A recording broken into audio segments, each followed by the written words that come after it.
Hello everyone, this is Joyce Sibego, your lecturer for Entrepreneurship 2. Today we are going to be tackling the chapter on planning for a harvest, which is chapter 13.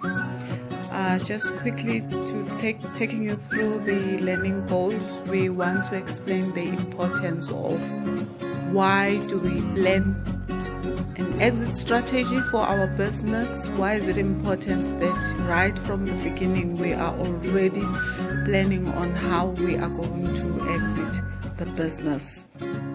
We are going to also look at the various available options for a business harvest and the issues pertaining to valuing your business, because the value of your business might depend on quite a number of things, and that's the reason why we need to look into that as well.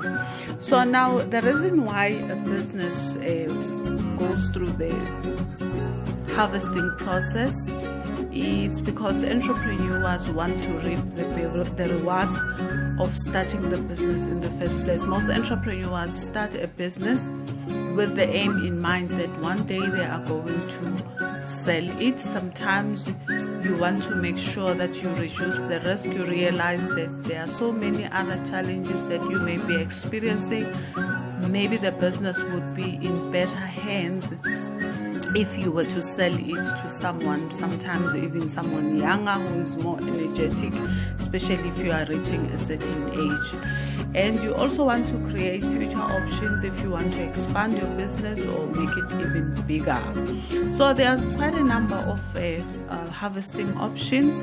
You can sell the company to other people, or you can distribute cash flows, you can go public, or you can use private equity recapitalization. When you sell the company, you can either have a strategic sales or financial sales or sales to employees. The following slides we are going to be just tackling what do we mean by each of this. For instance, if you sell to strategic buyers, you are selling to people that you know very well. They have the characteristics and synergies that the buyer thinks can be created by the strategic future of the business and the potentials, which means this person will be capable of taking over and making the business successful. Or when you sell to financial buyers, there are people who are in the business of just buying businesses, acquiring a number of businesses, and make sure that others buy these businesses from them. That's the business that they are in. And then we've got financial acquisitions, leverage buyouts. Those are other types of options that you can actually use. I won't get into detail on those ones.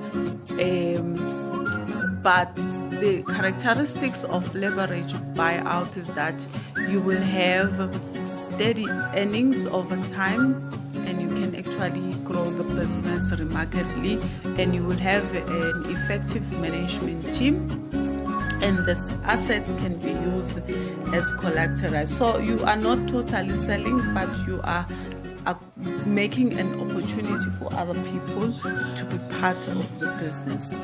Another one that I've also experienced in terms of my working at Liberty Properties is sales to employees, where they sell shares to their employees, a method by which a business sells either part or total shares to their employees. You've been running this business for a while, and you have people who have been working in your company for quite a long time.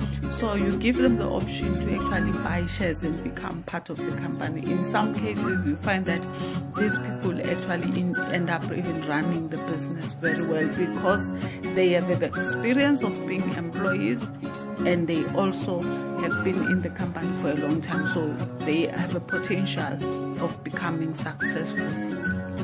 And then the other option is actually initial public offering, when you go to the stock market and present your business at, like in our case, the Johannesburg Stock Exchange, where you sell shares to the public. Sometimes you do this because you want to grow the business and you want even more investors to invest in your business. You want to make sure that you have enough capital to establish yourself in other places as well. So there are so many rules and regulations that you have to actually follow if you follow this route, because you need to make sure that your business has kept proper financial documents in place, so your people want to invest have all the information they need about your business. And then when you set up the initial when you want to actually sell to other people your business, the accounting process, as I've said previously, is very important, and you have to separate your entrepreneurial personal life from the business. You must have a board of directors that will be giving valuable advice to the business, and there is just so many other things that you have to keep track record of before you can actually do the initial public offering. This is just an example of how you would actually look at proceeds in terms of the public offering. You would have a record of how you've been performing in the previous years, for instance. And then we've got a private equity recapitalization, where investors provide additional financing to the business, and that allows you to actually take a little bit of cash out of the business for your own use, so that while the business is still continuing, so you could be taking this money to use it elsewhere. So that's basically what it's called, the private equity recapitalization. And then the factors that you actually have to consider when you transfer a family-owned business is its liquidity, the ratio between what you owe and what you have as assets. Whether you are having people who are continuing to finance the company and you are owing whoever that you are owing. So those are the things that you really take into consideration, and how much control do you want to retain of the business. So there's quite a number of things to take into consideration if you sell a family business. I won't get into that diagram, but the other thing that you need to tackle is the valuation of the business. What does this business cost? What is the value of the business is actually very important. I don't usually focus much on valuation of the business, because in your third year, when you do the third year module, you are going to tackle this in detail, because you'll be actually going to real businesses and you will be valuing the business. You'll be shown various methods on how you actually go about valuing a business. So basically, when you value the business, you are looking at how much the business is valued at compared to other businesses which are similar in the market.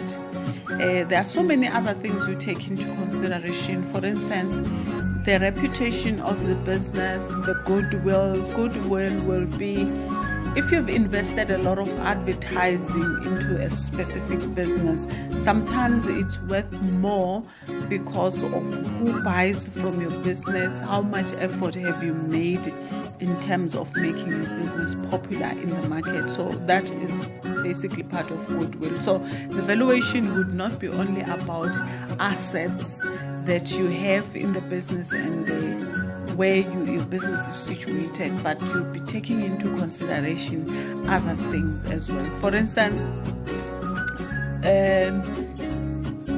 a popular franchise like KFC would be more expensive, like my own private franchise, even though we are having the same product, chicken for instance, but the pricing might not be the same, or the valuing of the business might not be the same. Now, the method of payments when you are harvesting, obviously some people would pay cash, but then there are also tax liability. There is a tax liability if you are paying for a business for cash. But if you are actually selling shares to the people, then you would obviously, there won't be a tax liability because you'll be buying shares instead of just purchasing the business with a stipulated amount of money. And then there are also instances where there would be a merger, where one business comes together and form one business with another. A merger, basically, when you have two businesses that are operating. Let's say you had a wing of one business. You could be having a butchery, then you buy a shop and you merge the two businesses. That's another, you go and be part of that particular business. So you are merging those two businesses. So there won't be cash transaction involved there because you'll be absorbing one business to the other. And then it's very important now that when you get into your business, you need to think about it in detail. For instance, what is going to happen if you decide to sell your business? There are so many things that you actually have to put in place. For instance, you actually have to have a proper plan when you are selling your business, because this is not a short-term process. It's going to take a lot of time and making sure that all the documents are in place. So you actually have to make sure that you have done your thing right. A lot of people find it difficult to separate themselves from the business.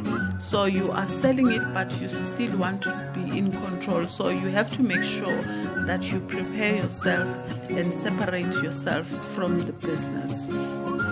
Obviously, when you sell your business, you have established a certain culture for that particular business. So you must expect a conflict. We become attached to something that we've developed over the years. So we find it very difficult to let go. So those are the things that you need to take into consideration. And I cannot emphasize this enough. Get good advice. Before you sell your business, there are people who are going to sit down with you and take you through some kind of a criteria that you must use in selecting people who are going to buy your business. They will actually look at the market and compare your business with other businesses. So advice is very important, because people who usually give advice on such things are people who've been through the process, so they know all the hardships that you may have to go through, and they know even when you are not going to get a good deal. People who have bought businesses from other people and what had happened, so they will give you a very good advice. So you need to understand what motivates your exit. Are you motivated by money, or do you want to be independent, or you are doing it for the health of the company? Maybe you have reached your highest level of creativity and you want to give it to other people to continue with the business. And you need to know if you've got a very good management team that they can actually take over the business, or you have an heir, someone maybe you trust as your child who is taking over the business. And the personality, identity, and the business itself, those are things that you can actually take into consideration. A lot of people regret selling the business, so avoid seller's remorse at a certain level. And then basically at the end, whatever you decide to do it with passion and let your life benefit others in the process. Think about the people who have been working for you, people who have put in a lot of time into this particular business. So that's, in a nutshell, that's what exiting a business is all about. Sitting down and thinking about a strategy on how you are going to